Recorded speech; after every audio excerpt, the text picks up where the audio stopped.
कि इत्थों अबदाली लंघदा रहा दिल्ली नूं लुੱਟ के, ਇੱਥੇ गजनी लंघदा रहा, साडियां धीआं भैणां नूं बंदी बना के टके टके ते बेचदा रहा। ਉਹ ਅਸੀਂ ਤਾਂ ਉਹ नहीं लंघण दित्ता। फिर मोदी किहड़े बाग दी मूली आ ਜਿਹੜੀ ਸਾਡੀ ਪੰਜਾਬ ਦੀ ਜ਼ਮੀਨ ਲੈ ਕੇ ਇਸ ਰਸਤੇ ਰਾਹੀਂ ਦਿੱਲੀ ਚਲੇ ਜਾਊਗਾ। ਜਦੋਂ ਸਾਡੀਆਂ ਸੰਘੀਆਂ ਘੁੱਟਦੀਆਂ, ਸਾਡੀਆਂ ਜ਼ਮੀਨਾਂ ਖੋਹ ਲੀਆਂ, ਸਾਡੀ ਭਾਸ਼ਾ ਨੂੰ ਮਾਰ ਰਹੇ ਨੇ, ਸਾਡੇ ਨੌਜਵਾਨਾਂ ਨੂੰ ਮਾਰ ਰਹੇ ਨੇ, ਸਾਡਾ ਪਾਣੀ ਖੋਹ ਲਿਆ, ਸਾਡਾ ਪੰਜਾਬੀ ਬੋਲਦੇ ਇਲਾਕੇ ਖੋਹ ਲਏ, ਸਾਡੇ ਪੱਲੇ ਰਹਿ ਕੀ ਗਿਆ? ਸਾਡੀ ਜਵਾਨੀ ਉਹ ਸਾਨੂੰ ਜਰਾਇਮ ਪੇਸ਼ਾ ਤੱਕ ਦੱਸ ਦਿੱਤਾ ਗਿਆ। ਗੁਰੂ ਗ੍ਰੰਥ ਸਾਹਿਬ ਮਹਾਰਾਜ ਦੇ ਜਿਹੜੇ ਸਰੂਪ ਨੇ ਉਹ ਗਲੀਆਂ ਦੇ ਵਿੱਚ ਰੋਲ ਰਹੇ, ਨਾਲੀਆਂ ਦੇ ਵਿੱਚ ਰੋਲ ਰਹੇ ਨੇ। ਫਿਰ ਅਸੀਂ ਜਾਈਏ ਕਿੱਥੇ? ਤੁਸੀਂ ਸਾਨੂੰ ਦੱਸੋ। ਸਾਡਾ ਜਿਹੜਾ ਦਰਦ ਆ, ਫਿਰ ਅਸੀਂ ਜਾਈਏ ਕਿੱਥੇ? ਕਿੱਥੇ ਆਪਣਾ ਦੁੱਖ ਸੁਣਾਈਏ? ਅਸੀਂ ਕਿਹਨੂੰ ਸੁਣਾਈਏ? ਗੱਲ ਆਪਾਂ ਕਿਸਾਨ ਦੀ ਕਰਦੇ ਹਾਂ। ਤੁਸੀਂ ਆਪਣਾ ਖਾਲਿਸਤਾਨ ਦੇ ਜੇ ਇੱਥੇ ਨਾਅਰੇ ਲਗਾਓਗੇ ਫਿਰ ਕੋਈ ਪਾਰਟੀ ਹੋ ਕੇ ਫਿਰ ਆਪਦੇ ਨਾਅਰੇ ਲਗਾਊਗੀ। ਮੇਰਾ ਦੀਪ ਸਿੱਧੂ ਵੀਰ ਨੂੰ ਬੇਨਤੀ ਆ, ਫਿਰ ਪੱਕਾ ਹੱਲ ਉਹ ਦੱਸ ਦੇਣ ਕਿਹੜਾ, ਉਹ ਕਿਹੜੇ ਪੱਕੇ ਹੱਲ ਦੀ ਗੱਲ ਕਰਦੇ ਨੇ? ਉਹ ਵੀ ਖਾਲਿਸਤਾਨ ਦੀ ਉਹ ਗੱਲ ਕਰਦੇ ਨੇ ਕਿ ਦੋਨੋਂ ਧਰਨੇ ਇੱਕ ਜਗ੍ਹਾ ਤੇ ਇਕੱਠੇ ਕਿਉਂ ਨਹੀਂ ਹੋ ਰਹੇ? ਤੁਸੀਂ ਅਲੱਗ-ਅਲੱਗ ਕਿਉਂ ਬੈਠੇ ਹੋਏ ਹੋ? ਹੱਕਾਂ ਦੇ ਲਈਆਂ, 3 ਬਿੱਲਾਂ ਦੇ ਲਈਆਂ। ਫਿਰ ਸਾਡੇ ਵਿੱਚ ਤਾਂ ਕੋਈ ਸਵਾਰਥ ਨਹੀਂ ਹੈਗਾ। ਸਾਡੇ ਵੱਲੋਂ ਹੁਣ ਇਕੱਠੇ ਕਰ ਦਿਓ। ਸਾਡੇ ਵੱਲੋਂ ਨਹੀਂ ਦੂਜਾ ਧਰਨਾ ਲਵਾਇਆ ਗਿਆ। ਇਹ ਦੀਪ ਸਿੱਧੂ ਨੂੰ ਪੁੱਛੋ ਜਾ ਕੇ ਉਹਨਾਂ ਨੇ ਦੂਜਾ ਧਰਨਾ ਕਿਉਂ ਲਾਇਆ। ਕਿ ਵੰਡੀਆਂ ਪਾਉਣ ਦੇ ਨਾਲ ਪੰਜਾਬ ਨੇ ਘਾਟਾ ਹੀ ਖਾਧਾ, ਨੁਕਸਾਨ ਹੀ ਹੋਇਆ। ਹੁਣ ਤਾਂ ਲੱਗਦਾ ਕਿ ਵੰਡੀਆਂ ਪਾਉਣ ਦੀ ਲੋੜ ਹੈ ਕਿ ਇੱਕ ਜਗ੍ਹਾ ਤੇ ਇੱਕ ਸਟੇਜ ਤੇ ਆਉਣ ਦੀ ਲੋੜ ਹੈ। ਸਰਦਾਰ ਸਿਮਰਨਜੀਤ ਸਿੰਘ ਮਾਨ ਸ਼੍ਰੋਮਣੀ ਅਕਾਲੀ ਦਲ ਅੰਮ੍ਰਿਤਸਰ ਨੇ ਅਲੱਗ ਧਰਨਾ ਲਾ ਲਿਆ, ਸਾਨੂੰ ਭੰਡਣਾ ਸ਼ੁਰੂ ਕਰ ਦਿੰਦਾ, ਚਾਹੇ ਉਹ ਦੂਜੀਆਂ ਪਾਰਟੀਆਂ ਨੇ ਚਾਹੇ ਲੋਕ ਨੇ। ਪਰ ਅਸੀਂ ਦੂਜਾ ਧਰਨਾ ਲਾਇਆ ਹੀ ਨਹੀਂਗਾ। ਪਰ ਮੈਨੂੰ ਸਮਝ ਨਹੀਂ ਆਉਂਦੀ ਇਹ 117 MLA ਅਨਪੜ੍ਹ ਨੇ ਕਿ ਗਵਾਰ ਨੇ, ਇੱਥੇ ਫਿਰ ਰਹੇ ਨੇ, ਰੋਡਾਂ ਦੇ ਉੱਤੇ ਰੈਲੀਆਂ ਕਰ ਰਹੇ ਨੇ। ਸਾਡੇ ਲੀਡਰਾਂ ਨੇ ਗਰਦਾਰੀਆਂ ਕੀਤੀਆਂ ਨੇ, ਜਿਵੇਂ ਬਾਦਲ ਨੇ ਗਰਦਾਰੀ ਕਰਕੇ ਸੰਤ ਜਰਨੈਲ ਸਿੰਘ ਖਾਲਸਾ ਜੀ ਭਿੰਡਰਾਲੇ ਨੂੰ ਸ਼ਹੀਦ ਕਰਵਾਇਆ ਸੀ ਨਾ, ਉਸ ਤੋਂ ਬਾਅਦ ਹੀ ਗਰਦਾਰੀਆਂ ਜਿਹੜੀਆਂ ਚੱਲੀਆਂ ਆਉਂਦੀਆਂ ਨੇ। ਅਸੀਂ ਇਸ ਸਮੇਂ ਮੌਜੂਦ ਹਾਂ ਸ਼ੰਭੂ ਬਾਰਡਰ ਤੇ। ਸ਼ੰਭੂ ਬਾਰਡਰ ਦੇ ਉੱਤੇ 2 ਧਰਨੇ ਲੱਗੇ ਹੋਏ ਨੇ, ਇੱਕ ਸਿਮਰਨਜੀਤ ਸਿੰਘ ਮਾਨ ਦਾ ਤੇ ਦੂਸਰੇ ਪਾਸੇ ਦੀਪ ਸਿੱਧੂ ਜੋ ਕਿ ਧਰਨੇ ਤੇ ਬੈਠੇ ਹੋਏ ਨੇ। ਹੁਣ ਸਵਾਲ ਹੈ ਕਿ 2 ਧਰਨੇ ਕਿਉਂ? ਕਿ ਸਾਰੇ ਇੱਕ ਜਗ੍ਹਾ ਤੇ ਇਕੱਠੇ ਨਹੀਂ ਹੋ ਸਕਦੇ? ਕਿਉਂਕਿ ਜੋ ਅੱਗੇ ਮੈਸੇਜ ਜਾ ਰਿਹਾ, ਅੱਗੇ ਸੰਦੇਸ਼ ਜਾ ਰਿਹਾ ਪੰਜਾਬ ਦੇ ਲੋਕਾਂ ਨੂੰ, ਉਹ ਵੀ 2 ਧਰਨਿਆਂ ਜਾ ਰਿਹਾ ਵੀ 2 ਧਰਨੇ ਕਿਉਂ ਲਗਾ ਕੇ ਰੱਖੇ ਨੇ, ਜਦਕਿ ਦੋਨਾਂ ਦੀ ਗੱਲਬਾਤ ਇੱਕ ਹੈ, ਰਸਤਾ ਇੱਕ ਹੈ ਕਿ ਦਿੱਲੀ ਕੋਲੋਂ ਜਿਹੜੇ ਬਿੱਲ ਨੇ ਉਹਨਾਂ ਦਾ ਹੱਲ ਕਿਵੇਂ ਕਰਾਉਣਾ ਜਾਂ ਜਿਹੜੇ ਬਿੱਲ ਨੇ ਰੱਦ ਕਿਵੇਂ ਕਰਾਉਣੇ ਨੇ। ਫਿਰ 2 ਜਗ੍ਹਾ ਦੇ ਉੱਤੇ ਚਾਨੀਆਂ ਲਾ ਕੇ ਝੰਡੇ ਗੱਡ ਕੇ ਕੀ ਫਾਇਦਾ ਹੈ? ਸਾਡੇ ਸਿਮਰਨਜੀਤ ਸਿੰਘ ਮਾਨ ਦੇ ਕਈ ਵਰਕਰ ਹੀ ਬੈਠੇ ਨੇ, ਜਿਵੇਂ ਤੁਸੀਂ ਦੇਖਦੇ ਹੋ। ਆਪਾਂ ਇਹਨਾਂ ਨਾਲ ਗੱਲਬਾਤ ਕਰਾਂਗੇ। ਸਾਰਿਆਂ ਨਾਲੋਂ ਵੱਡਾ ਸਵਾਲ ਹੈ ਕਿ ਜੋ 25 ਤਰੀਕ ਲੰਘ ਕੇ ਗਈ ਸੀ, ਉਸ ਵਿੱਚ ਧਰਨੇ ਕਿਸ ਨੇ ਲਗਾਏ ਸੀ? ਸਿਮਰਨਜੀਤ ਸਿੰਘ ਮਾਨ ਨੇ ਲਗਾਏ ਸੀ ਜੋ ਉਹਨਾਂ ਦੇ ਵਰਕਰ ਨੇ, ਜਾਂ ਦੀਪ ਸਿੱਧੂ ਨੇ? ਆਪਾਂ ਇਹਨਾਂ ਵਰਕਰਾਂ ਨਾਲ ਹੀ ਗੱਲਬਾਤ ਕਰਾਂਗੇ। ਆਪਾਂ ਜਿਵੇਂ ਪਹਿਲਾਂ ਸਵਾਲ ਇਹ ਹੈ ਕਿ ਜਿਸ ਤਰੀਕੇ ਨਾਲ ਹੁਣ ਬਿੱਲ ਨੇ, ਬਿੱਲਾਂ 'ਤੇ ਵੀ ਆਪਾਂ ਗੱਲਬਾਤ ਕਰਾਂਗੇ, ਪਰ ਜੋ ਪੰਜਾਬ ਦੇ ਲੋਕਾਂ ਨੂੰ ਇੱਕ ਸੰਦੇਸ਼ ਜਾ ਰਿਹਾ ਇਸ ਸਮੇਂ 2 ਧਰਨਿਆਂ ਦਾ ਕਿ ਦੋਨੋਂ ਧਰਨੇ ਇੱਕ ਜਗ੍ਹਾ ਤੇ ਇਕੱਠੇ ਕਿਉਂ ਨਹੀਂ ਹੋ ਰਹੇ? ਤੁਸੀਂ ਅਲੱਗ-ਅਲੱਗ ਕਿਉਂ ਬੈਠੇ ਹੋਏ ਹੋ? ਸਾਡੇ ਵੱਲੋਂ ਜੀ ਹੁਣ ਇਕੱਠੇ ਕਰ ਦਿਓ। ਅਸੀਂ ਕਦੋਂ ਨਾ ਕੀਤੀ ਆ ਵੀ ਇਕੱਠੇ ਨਾ ਹੋਣ, ਪਰ ਸ਼ਰਤ ਇਹ ਆ ਕਿ ਅਸੀਂ ਪੰਜਾਬ ਦੇ ਹੱਕ ਨਹੀਂ ਵੇਚਣੇ, ਅਸੀਂ ਪੰਜਾਬ ਦੀ ਕਿਸਾਨੀ ਦਾ ਸੌਦਾ ਨਹੀਂ ਕਰਨਾ। ਕਿਉਂਕਿ ਪਹਿਲੇ ਸਮੇਂ ਤੇ ਸਾਡੇ ਪੰਜਾਬ ਦੇ ਜਿਹੜੇ ਕਿਸਾਨ ਨੇ ਉਹਨਾਂ ਦੇ ਹੱਕ ਬਲਵੀਰ ਸਿੰਘ ਰਾਜੇਵਾਲ ਤੇ ਜਮੇਰ ਸਿੰਘ ਲੱਖੋਵਾਲ ਵੇਚਦੇ ਆਏ ਨੇ। ਸੋ ਅਸੀਂ ਜਿਹੜੇ 2 ਧਰਨਿਆਂ ਦੀ ਗੱਲ ਕੀਤੀ ਆ, ਜਦੋਂ 25 ਤਰੀਕ ਨੂੰ ਸ਼ੰਭੂ ਤੇ ਇੱਥੇ ਇਕੱਠ ਹੋਇਆ ਸੀਗਾ, ਸਾਡੇ ਜਿਹੜੇ ਸਿੰਗਰ ਭਰਾ ਜਿਹੜੇ ਕਿਸਾਨੀ ਨਾਲ ਦਰਦ ਰੱਖਦੇ ਨੇ, ਉਹਨਾਂ ਨੇ ਇੱਕ ਇਕੱਠ ਕੀਤਾ ਸੀ ਨੌਜਵਾਨਾਂ ਦਾ ਕਾਫੀ ਵੱਡਾ। ਉਸ ਤੋਂ ਬਾਅਦ 25 ਤਰੀਕ ਤੋਂ ਬਾਅਦ ਸ਼ੰਭੂ ਬਾਰਡਰ ਖਾਲੀ ਹੋ ਗਿਆ ਇੱਥੇ। ਫਿਰ ਸ਼੍ਰੋਮਣੀ ਅਕਾਲੀ ਦਲ ਅੰਮ੍ਰਿਤਸਰ ਦੇ ਜਿਹੜੇ ਵਰਕਰ ਨੇ, ਸਰ ਪ੍ਰਧਾਨ ਸਾਹਿਬ ਨੇ ਸਰਦਾਰ ਸਿਮਰਨਜੀਤ ਸਿੰਘ ਮਾਨ, ਸਾਨੂੰ ਮਹਿਸੂਸ ਹੋਇਆ ਕਿ ਅਸੀਂ ਸ਼ੰਭੂ ਬਾਰਡਰ ਨਹੀਂ ਖਾਲੀ ਛੱਡ ਸਕਦੇ ਹੈਗੇ। ਸੋ ਫਿਰ ਅਸੀਂ ਵਿਚਾਰਾਂ ਤੋਂ ਬਾਅਦ ਅਸੀਂ 30 ਤਰੀਕ ਨੂੰ ਇੱਥੇ ਧਰਨਾ ਲਾ ਲਿਆ। ਸਵੇਰ ਤੋਂ 30 ਤਰੀਕ ਤੋਂ ਅਸੀਂ ਇੱਥੇ ਬੈਠੇ ਹਾਂ। ਇਹ ਜਿਹੜਾ ਸਟੈਂਟ ਲੱਗਿਆ ਇਹ 4 ਤਰੀਕ ਨੂੰ ਲੱਗਿਆ। ਇਹ ਇਹਨਾਂ ਨੇ ਸਾਡੇ ਮਤਲਬ ਬਰਾਬਰ ਧਰਨਾ ਲਾਇਆ, ਅਸੀਂ ਇਹਨਾਂ ਦੇ ਬਰਾਬਰ ਧਰਨਾ ਨਹੀਂ ਲਾਇਆ। ਸਾਡੀ ਵਿਚਾਰਧਾਰਾ ਬਿਲਕੁਲ ਇੱਕ ਆ। ਅਸੀਂ ਕਿਸਾਨਾਂ ਦੇ ਜਿਹੜੇ 3 ਕਾਲੇ ਕਾਨੂੰਨ ਜਿਹੜੇ ਸਾਡੇ ਕਿਸਾਨਾਂ 'ਤੇ ਥੋਪੇ ਗਏ ਨੇ, ਅਸੀਂ ਉਹਨਾਂ ਨੂੰ ਰੱਦ ਕਰਵਾਉਣਾ ਚਾਹੁੰਦੇ ਹਾਂ। ਉਹਨਾਂ 'ਚ ਕੋਈ ਸੋਧ ਨਹੀਂ ਚਾਹੁੰਦੇ। ਜਿਹੜੀ ਤੁਸੀਂ ਗੱਲ ਕੀਤੀ ਆ 2 ਧਰਨਿਆਂ ਦੀ, ਅਸੀਂ ਤੁਹਾਡੇ ਚੈਨਲ ਦੇ ਮਾਧਿਅਮ ਰਾਹੀਂ ਕਹਿੰਦੇ ਹਾਂ, ਤੁਹਾਨੂੰ ਕਹਿੰਦੇ ਹਾਂ, ਸਾਡੇ ਵੱਲੋਂ ਸਾਨੂੰ ਹੁਣ ਇਕੱਠੇ ਕਰ ਜਾਓ। ਅਸੀਂ ਉਹਨਾਂ ਦੇ ਵਿੱਚ ਚਲੇ ਜਾਂਦੇ ਹਾਂ ਜਾਂ ਸਾਡੇ ਉਹ ਵਿੱਚ ਆ ਜਾਣ। ਸਾਨੂੰ ਤਾਂ ਕੋਈ ਇਸ ਚੀਜ਼ ਦਾ ਕੋਈ ਹੈ ਹੀ ਨਹੀਂ, ਕਿਉਂਕਿ ਅਸੀਂ ਜਾਂ ਬੈਠੇ ਹੀ ਕਿਸਾਨਾਂ ਦੇ ਹੱਕਾਂ ਦੇ ਲਈਆਂ, 3 ਬਿੱਲਾਂ ਦੇ ਲਈਆਂ। ਫਿਰ ਸਾਡੇ ਵਿੱਚ ਤਾਂ ਕੋਈ ਸਵਾਰਥ ਨਹੀਂ ਹੈਗਾ। ਸਾਡੇ ਵੱਲੋਂ ਹੁਣ ਇਕੱਠੇ ਕਰ ਦਿਓ। ਸਾਡੇ ਵੱਲੋਂ ਨਹੀਂ ਦੂਜਾ ਧਰਨਾ ਲਵਾਇਆ ਗਿਆ। ਇਹ ਦੀਪ ਸਿੱਧੂ ਨੂੰ ਪੁੱਛੋ ਜਾ ਕੇ ਉਹਨਾਂ ਨੇ ਦੂਜਾ ਧਰਨਾ ਕਿਉਂ ਲਾਇਆ। ਤੁਹਾਨੂੰ ਕੀ ਲੱਗਦਾ ਕਿ ਹੱਲ ਕੀ ਹੈ? ਜਿਸ ਤਰ੍ਹਾਂ ਕਿਸਾਨ ਸੜਕਾਂ 'ਤੇ ਬੈਠੇ ਹੋ, ਤੁਸੀਂ ਵੀ ਕਿਸਾਨਾਂ ਲਈ ਇੱਥੇ ਬੈਠੇ ਹੋ, ਹੱਲ ਕੀ ਹੈ? ਹੁਣ ਬਿੱਲ ਤੁਸੀਂ ਸੋਧ ਕਰਵਾਉਣਾ ਚਾਹੁੰਦੇ ਹੋ ਕਿ ਬਿੱਲ ਪ੍ਰੋਪਰ ਤਰੀਕੇ ਨਾਲ ਉਸ ਨੂੰ ਵਾਪਸ ਦਿਵਾਉਣਾ ਚਾਹੁੰਦੇ ਹੋ? ਦੇਖੋ 1947 ਤੋਂ ਬਾਅਦ ਹੀ ਸਾਡੇ ਜਿਹੜੇ ਪੰਜਾਬ ਦੇ ਲੋਕ ਨੇ, ਖਾਸ ਕਰਕੇ ਸਿੱਖ ਨੇ, ਇਹਨਾਂ ਦੇ ਨਾਲ ਦਿੱਲੀ ਨੇ ਅੱਖਾਂ ਦਿਖਾਉਣੀਆਂ ਸ਼ੁਰੂ ਕਰ ਦਿੱਤੀਆਂ। ਸਾਨੂੰ ਜਰਾਇਮ ਪੇਸ਼ਾ ਕਹਿਤਾ, ਸਾਡਾ ਅਕਾਲ ਤਖਤ ਸਾਹਿਬ ਢਾਤਾ, ਸਾਡਾ ਕਲਚਰ, ਸਾਡੀ ਰਾਜਧਾਨੀ, ਸਾਡਾ ਪਾਣੀ, ਸਾਰਾ ਕੁਝ ਚਲੇ ਗਿਆ। ਸਾਡੇ ਗੁਰੂ ਗ੍ਰੰਥ ਸਾਹਿਬ ਦੀ ਬੇਅਦਬੀ ਹੋ ਗਈ। ਸੋ ਹੁਣ ਸਾਡੀ ਜਿਹੜੀ ਗੱਲ ਸੀਗੀ, ਸਾਡੀ ਜ਼ਮੀਨ 'ਤੇ ਆ ਕੇ ਖੜ ਗਈ ਆ। ਇਹ ਸਾਡੇ ਕੋਲੋਂ ਜ਼ਮੀਨ ਖੋਹ ਕੇ ਸਾਨੂੰ ਇੱਥੇ ਮੰਗ 'ਤੇ ਬਣਾਉਣਾ ਚਾਹੁੰਦੇ ਨੇ। ਜੋ ਪੰਜਾਬ ਦਾ ਕਿਸਾਨ, ਪੰਜਾਬ ਦਾ ਨੌਜਵਾਨ ਕੋਈ ਵੀ ਪੰਜਾਬੀ ਬਰਦਾਸ਼ਤ ਨਹੀਂ ਕਰੂਗਾ। ਅਸੀਂ ਬਿਲਕੁਲ ਵੀ ਇਹਨਾਂ ਦੇ ਵਿੱਚ ਸੋਧ ਨਹੀਂ ਚਾਹੁੰਦੇ। ਅਸੀਂ ਇਹ ਜਿਹੜੇ 3 ਕਾਲੇ ਕਾਨੂੰਨ ਸਾਡੇ ਤੇ ਥੁੱਪੇ ਗਏ ਨੇ ਇਹਨਾਂ ਨੂੰ ਰੱਦ ਕਰਵਾਉਣਾ ਚਾਹੁੰਦਾ। ਰੱਦ ਕਰਨ ਤੋਂ ਬਿਨਾਂ ਸਾਡੇ ਕੋਲ ਕੋਈ ਹੱਲ ਨਹੀਂ। ਜਿੰਨਾ ਚਿਰ ਤੱਕ ਇਹ ਰੱਦ ਨਹੀਂ ਹੋ ਜਾਂਦੇ ਇਹ ਸਾਡਾ ਜਿਹੜਾ ਮੋਰਚਾ ਉਹਨਾਂ ਚਿਰ ਤੱਕ ਇੱਥੇ ਜਾਰੀ ਰਹੇਗਾ। ਆਪਾਂ ਪਹਿਲਾਂ ਵੀ ਦੇਖਿਆ ਕਿ ਇੱਕ ਕਦੇ ਖੂਬਸੂਰਤੀ ਹੁੰਦੀ ਹੈ ਜਦੋਂ ਵਿਚਾਰ ਅਲੱਗ-ਅਲੱਗ ਹੋਣ, ਬੰਦੇ ਦੇ ਕੋਈ ਗੱਲਾਂ ਨਿਕਲ ਕੇ ਆਉਂਦੀਆਂ ਨੇ। ਵਿਚਾਰ ਤਾਂ ਅਲੱਗ-ਅਲੱਗ ਹੋਣੀ ਵੀ ਚਾਹੀਦੀ ਆ। ਜੇ ਰਸਤੇ ਅਲੱਗ-ਅਲੱਗ ਹੋ ਜਾਂਦੇ ਨੇ, 2 ਰਸਤੇ ਚਲੇ ਜਾਂਦੇ ਨੇ, ਵਿਚਾਰਧਾਰਾ ਇੱਕ ਹੋਵੇ ਤਾਂ ਫਿਰ ਤੁਹਾਨੂੰ ਲੱਗਦਾ ਪੰਜਾਬ ਦੇ ਜਿਹੜੇ ਲੋਕ ਨੇ ਉਹ ਵੀ ਵੰਡੀਆਂ ਪਾ ਕੇ ਬੈਠ ਜਾਂਦੇ ਨੇ। ਆਪਾਂ ਪਹਿਲਾਂ ਵੀ ਦੇਖਿਆ ਕਿ ਵੰਡੀਆਂ ਪਾਉਣ ਦੇ ਨਾਲ ਪੰਜਾਬ ਨੇ ਘਾਟਾ ਹੀ ਖਾਧਾ, ਨੁਕਸਾਨ ਹੀ ਹੋਇਆ।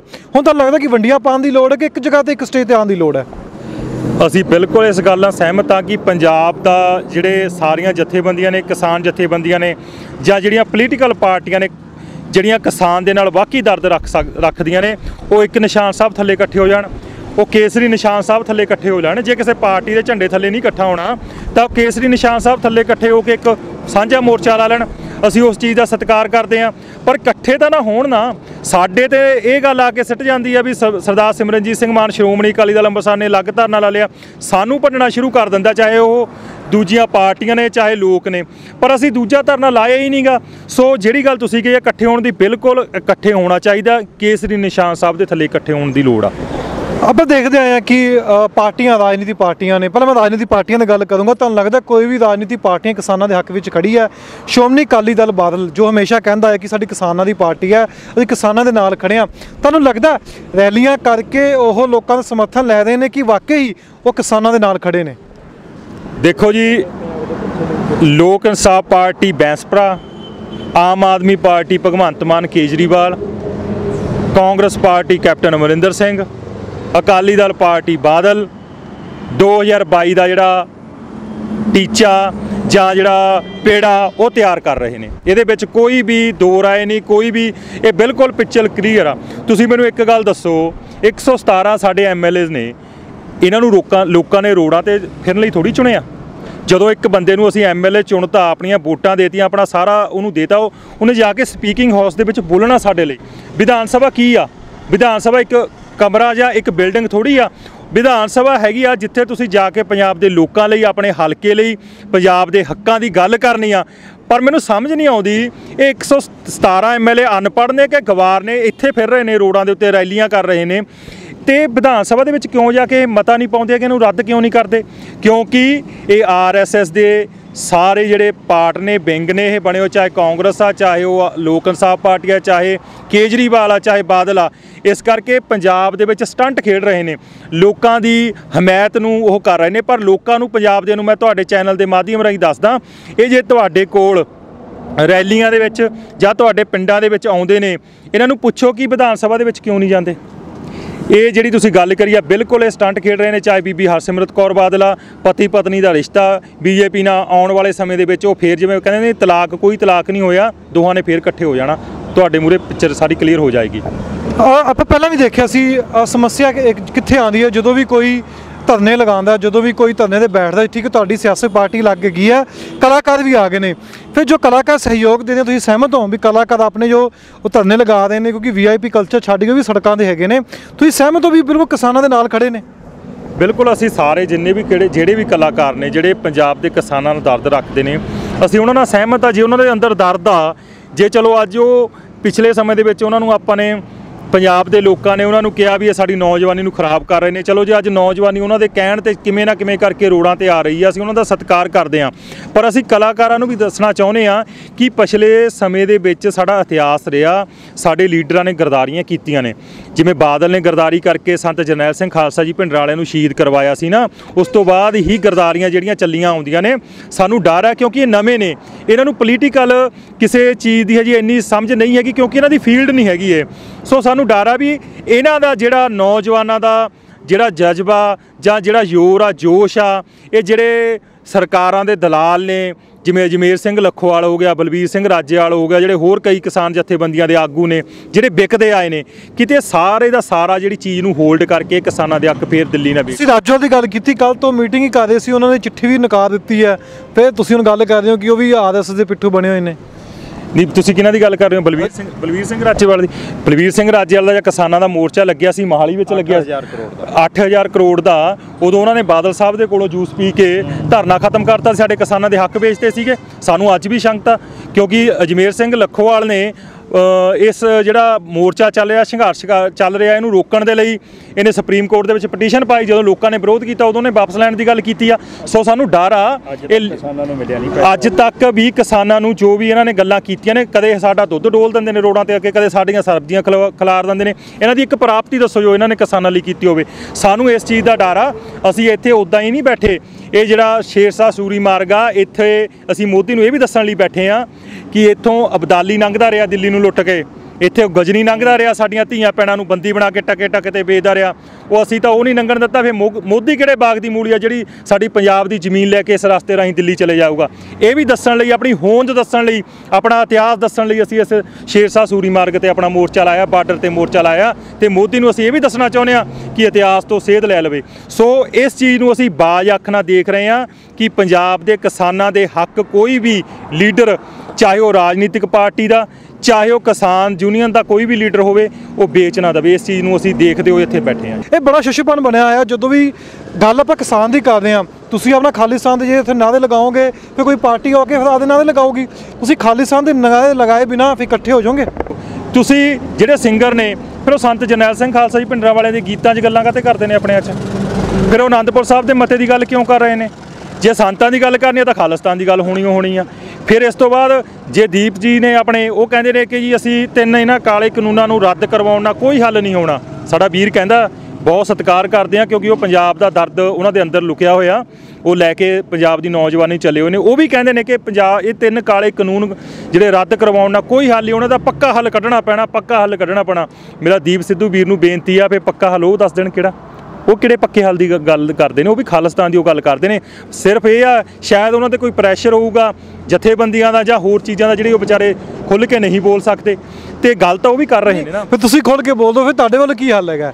ਤਾਂ ਜੇ ਤੁਸੀਂ ਉਹ ਖੁੱਲ੍ਹ ਕੇ ਨਹੀਂ ਬੋਲਦੇ, ਤੁਸੀਂ ਦੱਸ ਦਿਓ। ਫਿਰ ਸਾਡੇ ਵੱਲੋਂ ਹੱਲ ਹੈਗਾ, ਅਸੀਂ ਆਜ਼ਾਦੀ ਦੀ ਲੜਾਈ ਲੜ ਰਹੇ ਹਾਂ।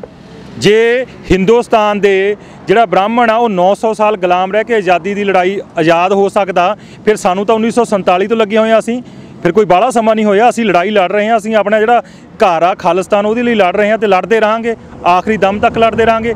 ਅਸੀਂ ਸੰਵਿਧਾਨ ਦੇ ਵਿੱਚ ਰਹਿ ਕੇ ਸ਼ਾਂਤਮਈ ਤਰੀਕੇ ਨਾਲ ਆਪਣੀ ਗੱਲ ਕਰਦੇ ਹਾਂ, ਕੋਈ ਗੁਨਾਹ ਤਾਂ ਨਹੀਂ ਕਰ ਰਹੇ ਨਾ। ਜੇ ਤੁਸੀਂ ਇੱਕ ਗੱਲ ਦੇਖੋ, ਤੁਸੀਂ ਇਹ ਸਵਾਲ ਬੀਜੇਪੀ ਵਾਲਿਆਂ ਨੂੰ, ਜਿਹੜੇ ਖਾਲਿਸਤਾਨੀ ਵਿਰੋਧੀ ਨੇ, ਉਹਨਾਂ ਨੂੰ ਪੁੱਛੋ ਕਿ ਖਾਲਿਸਤਾਨ ਦੀ ਗੱਲ ਹੋ ਕਿਉਂ ਰਹੀ ਆ? ਜਦੋਂ ਸਾਡੀਆਂ ਸੰਘੀਆਂ ਘੁੱਟਦੀਆਂ, ਸਾਡੀਆਂ ਜ਼ਮੀਨਾਂ ਖੋਹ ਲਈਆਂ, ਸਾਡੀ ਭਾਸ਼ਾ ਨੂੰ ਮਾਰ ਰਹੇ ਨੇ, ਸਾਡੇ ਨੌਜਵਾਨਾਂ ਨੂੰ ਮਾਰ ਰਹੇ ਨੇ, ਸਾਡਾ ਪਾਣੀ ਖੋਹ ਲਿਆ, ਸਾਡਾ ਪੰਜਾਬੀ ਬੋਲਦੇ ਇਲਾਕੇ ਖੋਹ ਲਏ, ਸਾਡੇ ਪੱਲੇ ਰਹਿ ਕੀ ਗਿਆ? ਸਾਡੀ ਜਵਾਨੀ, ਉਹ ਸਾਨੂੰ ਜਰਾਇਮ ਪੇਸ਼ਾ ਤੱਕ ਦੱਸ ਦਿੱਤਾ ਗਿਆ। ਗੁਰੂ ਗ੍ਰੰਥ ਸਾਹਿਬ ਮਹਾਰਾਜ ਦੇ ਜਿਹੜੇ ਸਰੂਪ ਨੇ, ਉਹ ਗਲੀਆਂ ਦੇ ਵਿੱਚ ਰੋਲ ਰਹੇ, ਨਾਲੀਆਂ ਦੇ ਵਿੱਚ ਰੋਲ ਰਹੇ ਨੇ। ਫਿਰ ਅਸੀਂ ਜਾਈਏ ਕਿੱਥੇ? ਤੁਸੀਂ ਸਾਨੂੰ ਦੱਸੋ। ਸਾਡਾ ਜਿਹੜਾ ਦਰਦ ਆ, ਫਿਰ ਅਸੀਂ ਜਾਈਏ ਕਿੱਥੇ ਆਪਣਾ ਦੁੱਖ ਸੁਣਾਈਏ? ਅਸੀਂ ਕਿਹਨੂੰ ਸੁਣਾਈਏ? ਜੇ ਤੁਸੀਂ ਹੁਣ ਚਰਚਾ ਸੁਣੀਏ, ਅਸੀਂ ਸਭ ਮੌਜੂਦ ਸੀ ਸਿਮਰਨਜੀਤ ਸਿੰਘ ਮਾਨ ਦਾ, ਜੋ ਕਿ ਧਰਨਾ ਲੱਗ ਗਿਆ। ਪਹਿਲਾਂ ਇਹਨਾਂ ਨੇ ਇੱਥੇ 30 ਤਰੀਕ ਨੂੰ ਧਰਨਾ ਲਗਾਇਆ ਸੀ। ਉਸ ਤੋਂ ਬਾਅਦ ਜਾ ਕੇ ਦੀਪ ਸਿੱਧੂ ਉਹਨਾਂ ਨੇ ਵੀ ਅਲੱਗ ਆਪਣਾ ਜਿਹੜਾ ਰੋਸ ਪ੍ਰਗਟ ਕਰਦੇ ਨੇ, ਅਲੱਗ ਉਹਨਾਂ ਨੇ ਧਰਨਾ ਲਗਾਇਆ ਹੋਇਆ ਹੈ। ਗੱਲ ਇਹੀ ਹੈ ਕਿ ਮੈਂ ਜਿਵੇਂ ਪਹਿਲਾਂ ਜ਼ਿਕਰ ਕੀਤਾ ਕਿ ਰਾਸਤਾ ਜਿਹੜਾ ਉਹ ਇੱਕੋ ਹੀ ਹੈ, ਵਿਚਾਰ ਤਾਂ ਅਲੱਗ-ਅਲੱਗ ਹੋ ਸਕਦੀ ਹੈ, ਪਰ ਸਭ ਨੂੰ ਇੱਕ ਝੰਡੇ ਥੱਲੇ ਹੋਣਾ ਚਾਹੀਦਾ, ਕਿਸਾਨੀ ਦੇ ਝੰਡੇ ਥੱਲੇ ਹੋਣਾ ਚਾਹੀਦਾ। ਜੇ ਕਿਸਾਨ ਦੀ ਗੱਲ ਚੱਲਦੀ ਪਈ ਹੈ, ਕੋਈ ਵੀ ਰਾਜਨੀਤੀ ਪਾਰਟੀ ਹੈ, ਚਾਹੇ ਇਹਨਾਂ ਦੀ ਕੋਈ ਪਾਰਟੀ, ਇਹਨਾਂ ਨੇ ਵੀ ਗੱਲ ਕਹੀ ਹੈ ਕਿ ਅਸੀਂ ਕੋਈ ਵੀ ਆਪਣਾ ਝੰਡਾ ਨਹੀਂ ਚੱਕਾਂਗੇ, ਸਿਮਰਨਜੀਤ ਸਿੰਘ ਮਾਨ ਦਾ ਨਹੀਂ ਝੰਡਾ ਚੱਕਿਆ ਜਾਏਗਾ ਤਾਂ ਸਿਰਫ ਕਿਸਾਨ ਦਾ ਝੰਡਾ ਚੱਕਿਆ ਜਾਏਗਾ। ਕਿਉਂਕਿ ਕਿਸਾਨੀ ਦੀ ਗੱਲ ਚੱਲਦੀ ਪਈ ਹੈ, ਕੋਈ ਪੋਲੀਟਿਕਸ ਜਾਂ ਰਾਜਨੀਤੀ ਪਾਰਟੀ ਦੀ ਗੱਲ ਨਹੀਂ ਚੱਲਦੀ ਪਈ। ਤਾਂ ਦੂਸਰੇ ਪਾਸੇ ਰਾਜਨੀਤੀ ਪਾਰਟੀ ਨੂੰ ਵੀ ਸਮਝਣਾ ਚਾਹੀਦਾ ਕਿ ਲੋਕਾਂ ਦੇ ਨਾਲ ਚੱਲਣਗੇ, ਲੋਕਾਂ ਦੇ ਹੱਕ ਲੈਣਗੇ, ਤਾਂ ਹੀ ਜਾ ਕੇ ਉਹਨਾਂ ਦਾ ਕੋਈ ਆਧਾਰ ਹੈਗਾ ਪੰਜਾਬ ਦੇ ਵਿੱਚ। ਨਹੀਂ ਤਾਂ ਨੌਜਵਾਨ ਵੀ ਜਾਗਰੂਕ ਨੇ, ਨੌਜਵਾਨ ਸਭ ਜਾਣਦੇ ਨੇ, ਕਿਉਂਕਿ ਸੋਸ਼ਲ ਮੀਡੀਆ ਦਾ ਦੌਰ ਹੈ। ਹਰ ਇੱਕ ਚੀਜ਼ ਜਿਹੜੀ ਹੈਗੀ ਤੁਹਾਨੂੰ ਉਹ ਸੋਸ਼ਲ ਮੀਡੀਆ 'ਤੇ ਮਿਲ ਜਾਂਦੀ ਹੈ। ਹੁਣ ਕੋਈ ਵੀ ਰਾਜਨੀਤੀ ਪਾਰਟੀ ਕਿਸੇ ਨੂੰ ਬੇਵਕੂਫ ਨਹੀਂ ਬਣਾ ਸਕਦੀ।